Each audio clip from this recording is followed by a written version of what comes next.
Assassinos históricos, Mao Tse-tung. Mao Tse-tung viveu 82 anos. Seu governo na China foi o socialismo. Ficou no poder durante 27 anos e nesse período encabeçou a morte de 77 milhões de pessoas. Além das mortes resultantes de conflitos mesmo entre o governo e a população, houve também uma enorme quantidade de mortes por doenças e por fome. Em 21, participa da fundação do Partido Comunista de forte apelo popular, o qual começa a reunir chineses de diversas regiões do país para formar o Exército Vermelho, com o qual, em 49, Mao organizou e proclamou a República Popular da China, ocupando toda a parte continental, onde implantou um regime socialista, seguindo a princípio o modelo soviético. Enquanto isso, um outro grupo se retirou para a ilha de Taiwan, compondo a República da China, com um regime capitalista. O governo socialista de Mao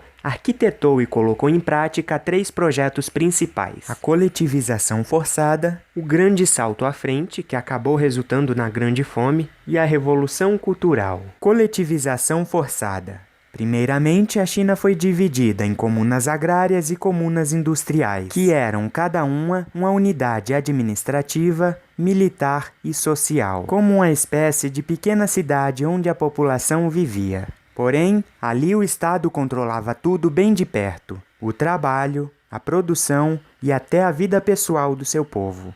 Nesse sistema, o Estado se apropriou das indústrias, fábricas, plantações, fazendas, terrenos. Enfim, os chineses literalmente perderam suas posses, das pequenas às grandes propriedades, que então passaram a ser todas propriedades do governo. Estabelecido o socialismo, ninguém mais podia vender nem fazer comércio, já que isso é próprio do capitalismo. Então, a população tinha que trabalhar nessas comunas, na agricultura ou na indústria. Os salários eram baixos, já para não haver acúmulo de capital, e além de tudo isso, tudo que era produzido pertencia em primeira instância ao governo, que só então redistribuía as partes à população.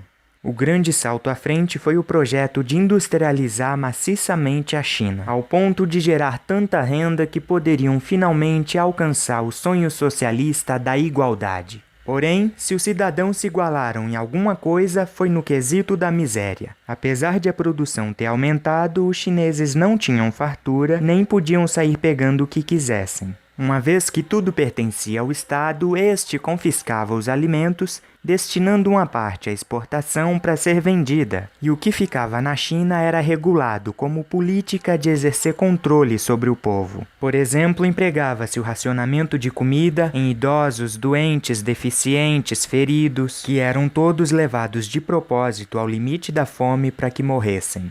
No mais, os trabalhadores ativos tinham sua mão de obra explorada em troca de um mínimo possível, e milhões deles também morreram de doenças ou desnutrição, produzidas tanto pela falta de alimento quanto pelo excesso de trabalho. Enfim, milhões de chineses morreram, depois a China rompeu com a União Soviética e finalmente o projeto de Mao foi abaixo. Suas políticas foram descartadas e ele saiu do poder, mas continuou como chefe do Partido Comunista. Com ele fora, alguns princípios foram restabelecidos, como a propriedade privada e a possibilidade de se comercializar o que produzir. Algum tempo depois, ainda fora do poder, Mao se pôs a denunciar a existência de ideias burguesas e mentalidade capitalista, tanto no Partido Comunista, que era o único partido, quanto na própria sociedade chinesa.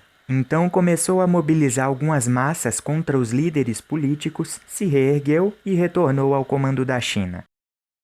Em 66, quando voltou ao poder, Mao instaurou a Revolução Cultural, uma política destinada a eliminar qualquer pensamento e mentalidade burguesa. O seu propósito era realmente ultrapassar a revolução da ordem econômica para a ordem cultural e ideológica, interferindo no próprio comportamento e nas ideias dos chineses. Com isso, a censura foi imposta, livros e peças teatrais que não condiziam com a temática socialista ou proletária foram proibidos e as informações e notícias eram todas controladas.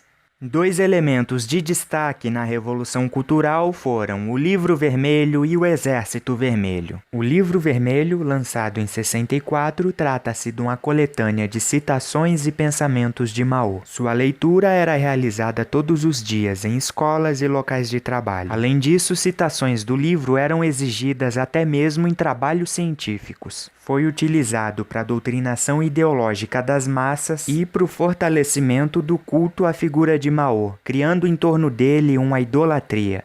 O Exército Vermelho era constituído por grupos reunidos em diversas regiões da China. Continha desde camponeses e estudantes a elementos partidários e forças militares. Eles perseguiam e matavam intelectuais, professores, cidadãos em geral e membros do Partido Comunista que se opusessem a Mao. Enfim, impunham seu poder onde achassem necessário.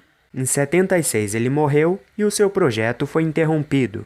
Sua esposa, que era uma forte mulher e participara de vários movimentos, tentou sucedê-lo, porém logo foi derrubada num golpe de Estado.